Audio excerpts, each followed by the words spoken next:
La parole est au sénateur Cissé Mamadou.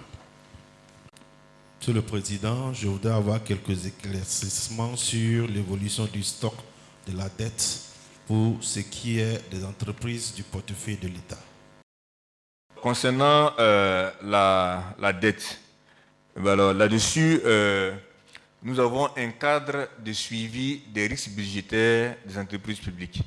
Ce cadre-là fait obligation à toutes les entreprises publiques de faire un reporting tous les 3 mois au ministère du Budget concernant l'évolution de leur situation budgétaire, concernant les risques qui pèsent sur les liquidités, concernant l'évolution de leur situation d'endettement.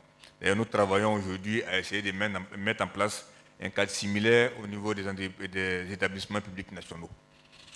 Alors, concernant donc la dette, vous avez tout un ensemble d'indicateurs que nous allons calculer de façon trimestrielle qui vont un peu essayer de préciser, on va dire, les risques de défaut de paiement qui peuvent peser sur telle ou telle entreprise, suivant donc ses flux de trésorerie et le service de la dette auquel elle fait face. Quant au niveau de la dette des entreprises elles-mêmes, à la vérité, il y a principalement 2 grandes entreprises qui pèsent le plus concernant cette dette.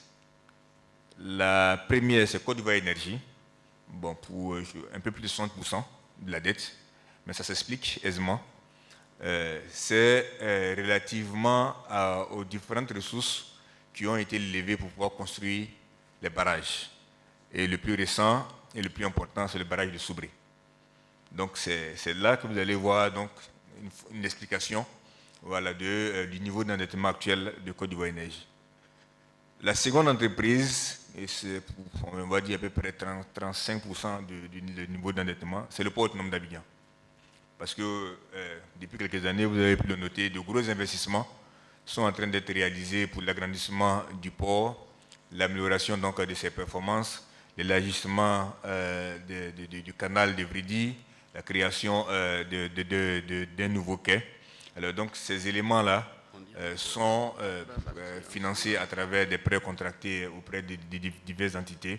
Donc ça aussi, ça joue sur le niveau d'endettement du port autonome. Donc globalement, c'est tout ça qui va entraîner, on va dire, une certaine évolution du niveau d'endettement des entreprises publiques. Mais comme je disais tantôt, nous avons un ratio qui nous permet, non seulement de façon globale, mais aussi de façon individuelle, de regarder l'évolution du service de la dette de chaque entreprise rapportée à ses flux de trésorerie. Et pour le moment, de ce côté-là, les choses sont plutôt maîtrisées. D'ailleurs, si vous allez sur le site du ministère du Budget, vous avez le point qui a été fait au dernier Conseil des ministres sur la situation à fin décembre 2020, les différents risques budgétaires pesant sur les entreprises publiques. Donc c'est publié, c'est mis à disposition du grand public pour savoir un peu comment est-ce que nous tenons les choses.